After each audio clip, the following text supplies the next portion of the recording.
Can a machine know more than you do? Not in a trivia game, not in chess. But in life, in learning, adapting, evolving? What if your smartest decisions, deepest insights, and even your memory no longer lived inside your brain? Welcome to Connectivism, the idea that knowledge isn't just something you have. It's something you're connected to. Every era has its theory of learning. The industrial age gave us behaviorism, learn by doing, reward and repeat. The information age leaned on constructivism, learn by building ideas in your mind. But in a world where your next answer might come from a search engine, a Reddit thread, or an AI chatbot, do those models still hold? In 2005, Canadian theorist George Siemens proposed something radical. Maybe learning in the digital age isn't internal at all. Maybe it's networked. He called it connectivism. Connectivism flips the old question. It's not just what you know, but how quickly you can access the right knowledge, and who or what is connected to you. Imagine your brain not as a container, but a node in a giant web. This isn't just metaphor. It's backed by network theory and network science, which show how decentralized systems can process, store, and evolve knowledge. You're not just thinking, you're surfing a cognitive network. Your phone, your colleagues, your bookmarks, even that random Discord server. They're all part of your extended mind. It's backed by data, from learning analytics, network modeling, and studies of how ideas spread and evolve in online systems. And it's reshaping how we teach, how we build AI, and how we survive information overload. Stephen Downes, co-developer of Connectivism, took it even further. Learning isn't about content delivery. It's about pattern recognition across a constantly shifting digital terrain. If knowledge lives in the network, who really knows? You or the system you rely on? In 2008, Siemens and Downes launched the first ever Connectivist MOOC, a massive open online course. It wasn't about lectures. It was about connections. Learners shared, linked, mapped, collaborated, forming a knowledge web bigger than any single syllabus. One learner, a retired Canadian teacher, joined that MOOC and quickly became one of its most active contributors. Not by submitting homework, but by linking to blogs, commenting on forum threads, and synthesizing others' posts. By week 6, her contributions were being cited more often than the course instructors. She wasn't just learning, she was shaping the network. Tools like Learning Analytics started tracking how students moved through these networks. Not just what they learned, but how they connected concepts, peers, and even AI tools.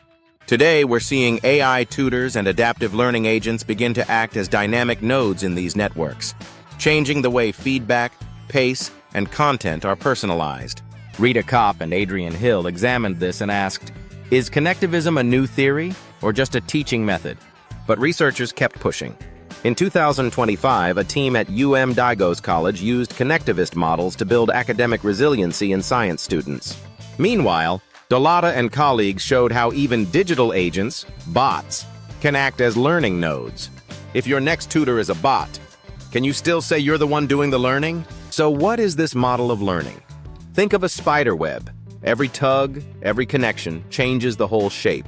Or a river, where knowledge flows endlessly past you. You don't hold it all. You dip in, drink, move on. Or imagine the digital brain cloud, a collective external memory, where the line between human thought and machine recall starts to blur.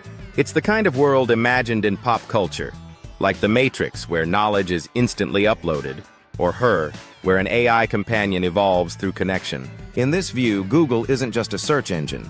It's part of your memory. And that idea? It's not even new. Vygotsky hinted at this in the early 1900s, that learning is social, scaffolded, distributed. Now, with network science from figures like Albert Laszlo Barabasi, we're seeing how even weak ties, those casual online acquaintances or half-read articles, spark innovation. Of course, not everyone's convinced. Critics like Kerr and Verhagen argue that connectivism is just remixing older ideas. Others, like Kopp and Hill, warn it leans too hard on tech, ignoring how human brains actually work. And then there's the dropout problem. MOOCs built on these ideas often see over 90% of students never finish. Some say it's too much freedom. Others say it's not enough structure. Barabasi's own network theories hint at a darker truth. Networks don't always stay open. They centralize. Power concentrates. The rich nodes get richer. So how do we keep our knowledge webs fair and human? Connectivism doesn't just ask, how do we learn? It asks, who gets to learn? What happens when some learners have fiber internet and others barely have signal? What happens when the network feeds you misinformation as fast as facts? What happens when your thoughts are filtered by an algorithm? In a connectivist model, truth isn't handed down. It's triangulated across diverse, evolving sources. That diversity is your best defense against algorithmic echo chambers. Data privacy, educational equity, AI biases, these aren't side issues. They're core to connectivism's future. Because if we let the network define knowledge, we have to ask who's designing the network. Not everyone has the same Wi-Fi. Should that decide who gets to learn? Maybe connectivism isn't just a theory about education. Maybe it's a mirror. It reflects a world where our minds don't stop at our skulls, where your next big idea could be hiding in someone else's browser tab, or in a model like this one.